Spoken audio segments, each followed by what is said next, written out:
Hey guys, welcome back to my channel. I have realized that I've been really biased of late and been making all these medicine videos and have completely bypassed the fact that I'm also a midwife.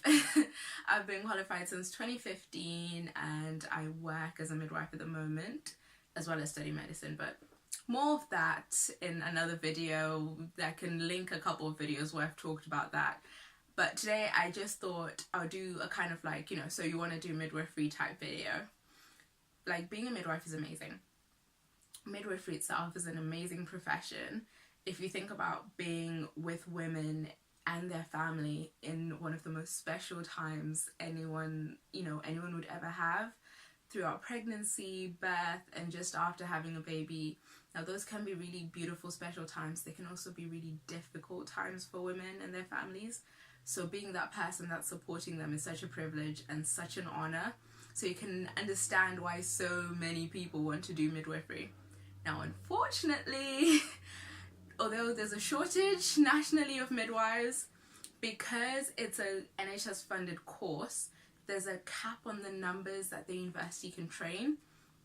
So an example is I knew this girl. I used to work with this girl actually, and she was American. But she came over and was like working and stuff and thought, wow, midwifery is so cool, I want to apply. And she looked into it, and even though she was willing to pay for herself, none of the universities would take her, because there's no option of you paying for yourself. It all has to be NHS funded. So the number of spaces is limited, which makes it extremely competitive. And I'm sure if you're looking at this video, it's something that you already know and are aware of. So what can you do as someone who really wants to study midwifery but maybe not quite finding a way in or don't know where to start and stuff? Me personally, I just applied straight with my A-levels, and that did the trick. But I do understand that it's a profession that a lot of people come to later on in their life, so after they've done other things, and in which case I think maybe like an access course would usually do the trick, and I think they're like 1 or 2 years, and then with the right qualifications there, that will take you through, hopefully. But like I said, it's very competitive, and if everyone who's applying has done the same access course, it would be equally as competitive.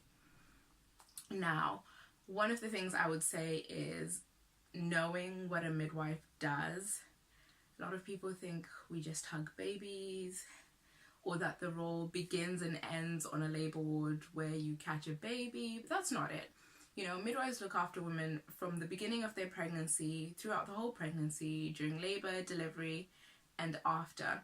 And I think just to familiarize yourself properly with the role of the midwife and kind of distinguish that from, maybe in America they have more obstetric nursing and it's a more obstetric type system, so not to get confused with that or get confused with what you see in the movies. I would also say, like, just to get in touch with some hot topics, and midwifery always has a few. Every so often there's stuff that comes around that would be useful, just maybe to go online and Google the midwifery, so the British Midwifery Journal. I always get it confused with the medicine journal, but there's a midwifery one, and I'm sure you'll be able to browse a few stories on there just to see kind of what's topical. But just be aware of a few things, and stuff like breastfeeding is always topical, because it's something as a nation that we struggle with kind of getting the rates up, and people know why breastfeeding is good and why are we not so successful at doing it, etc, etc. So that's something that will always be topical. Home birth is really interesting, I think. So that's something to consider, why more people don't deliver their babies at home, more people that are eligible to deliver their babies at home, like nice low risk pregnancies, etc, not high risk ones. But we won't go into all those details here. This is just kind of like a brief overview of like signposts, places you can go and look for information and stuff. And a fairly recent thing, not that recent, but kind of fairly recent thing, is delayed cord clamping. Like, what is that? What significance does that have, etc. Even just to Google that and see. So those would be kind of my signposts and tips. The main thing though is definitely to understand what a midwife does, and just to know that the midwife's role does not start in labour ward and does not finish in labour ward. There's a bit before that and a bit after that as well. There's community midwives, there's all types of things, and there's a whole realm of specialist midwives as well, so to look into that. But pretty much that's it. Just a short, sweet midwifery video, because I think I've overloaded too many medicine videos. Definitely needed to throw in a midwifery one.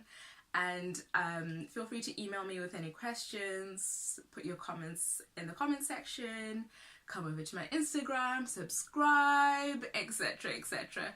But thank you guys for watching. Bye.